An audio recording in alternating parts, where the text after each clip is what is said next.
Je vais te raconter une consultation que je n'oublierai pas avec le cavalier de coupe. Mais avant, moi c'est Sam, je suis tarologue et je t'aide à apprendre le tarot au galop. Et si tu veux continuer à apprendre avec moi toutes les semaines, pense bien à t'abonner. Ce jour-là, une cliente me contacte en gros pour ça. Je ne comprends pas, il était si doux, si investi, et du jour au lendemain, plus rien. Elle me raconte, premier rendez-vous, il a dit « J'ai jamais ressenti ça avant », il lui a envoyé des messages à rallonge, intensité, attention, promesse, et bien sûr, quoi, elle y croit, elle s'ouvre, elle se dit « Enfin quelqu'un qui me voit », et puis, silence.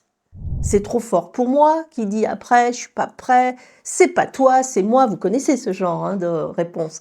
Et moi, je fais mon tirage et qu'est-ce que je sors? Le cavalier de coupe. Alors, il ressort tout le temps, ce cavalier de coupe. Et le cavalier de coupe, ça concerne quoi? Ça concerne ce gars et la dynamique entre eux. Et là, je lui dis, c'est pas qu'il te mentait, c'est qu'il vivait le moment. Mais pour lui, c'est pas un engagement. Le cavalier de coupe, si tu veux, il est connecté à ses émotions, mais il ne sait pas les porter sur la durée. En fait, ce qu'il fait, c'est qu'il t'offre un instant de fusion, puis il fuit dès que ça devient réel.